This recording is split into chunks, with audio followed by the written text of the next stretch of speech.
নমস্কার। আচ্ছা, আপনাদের কাছে একটা বিনীত প্রশ্ন করি। রাষ্ট্র কি আমাদের ঠিক করে দিতে পারে আমরা কটার সময় ভাত খাবো, কটার সময় চা খাবো, কটার সময় বিকেলবেলার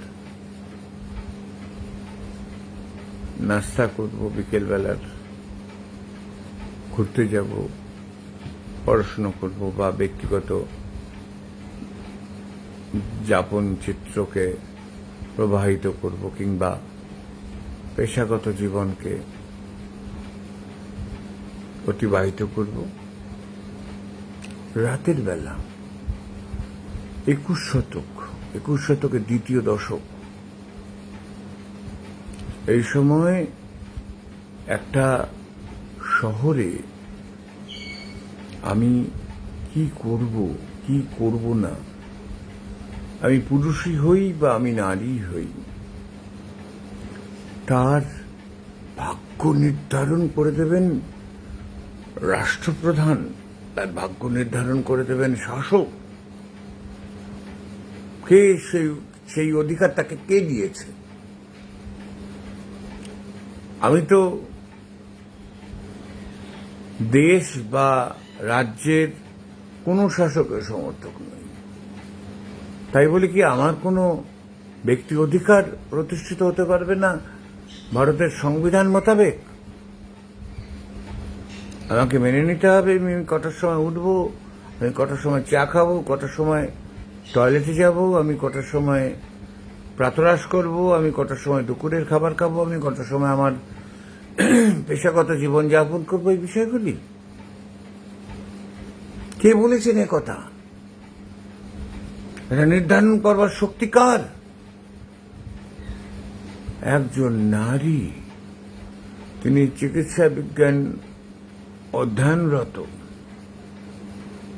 সেই মানুষটি কোথায়, কখন, কোন সময় খাবার কিনতে যাবেন বা তার কোনো অন্যান্য ব্যক্তিগত প্রয়োজনে যাবেন, এমনকি তার ব্যক্তিগত স্তরের বন্ধু বান্ধবের সঙ্গে দেখা করতে যাবেন, এটা ঠিক করে দেবে রাষ্ট্র।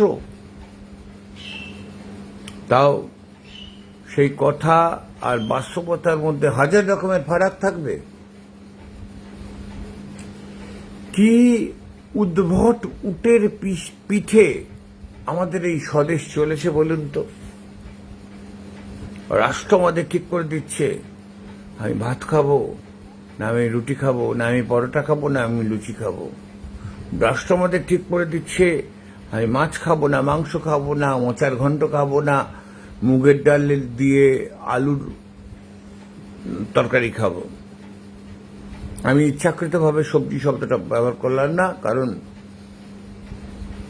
বাংলা বা বাঙালির জনমানুষের সবজি শব্দটার খুব প্রচলন নেই, আছে তরকারি। কিন্তু ধীরে ধীরে এটাকে হিন্দুস্থানের নিরিখে এটাকে সবজিতে রূপান্তরিত করে দেওয়া হয়েছে। ভাবুন, ভাবার প্র্যাকটিস করুন। বাবা পাগলার কথা অনুযায়ী, মানে ঋত্বিক ঘটকের কথা অনুযায়ী ভাবা প্র্যাকটিস করুন। আসলে এই ভাবা প্র্যাকটিস করুন এই কথাটা অনেকে ব্যবহার করেন, জানেন তো? তাদের মধ্যে বাঙালি, ভারত, মানুষ, এসব কিছু কোনো ভাবনা নেই। একটাই কথা কেবল মনে হচ্ছে, কোনো সুনির্দিষ্ট ধর্মের নির্দিষ্ট গণ্ডির বাইরে, আমরা তাকে রনেন মামা বলতাম, রনেন রায়চৌধুরী, বাবা পাগলা মানে বাবা জেঠু, ঋত্বিক ঘটকের খুব কাছের মানুষ রনেন রায়চৌধুরী। তার একটি গান ঋত্বিক তার ফিল্মে ব্যবহার করেছেন, নামাজ আমার হইল না আদায়। যে যাই ধর্ম পালন করুন, যে যাই বিশ্বাসে বিশ্বাসী হন, সেটা কোনো প্রাতিষ্ঠানিক ধর্মের প্রতি আনুগত্য হতে পারে, নাও হতে পারে, নাস্তিক হতে পারেন, কিন্তু আমাদের বোধ, অর্থাৎ এই নামাজ শব্দটিকে বোধের জায়গায় যদি আমরা রেখে বিচার করি, সেটা আমাদের পালন করা হলো না, সেটা আমাদের রক্ষা করা হলো না।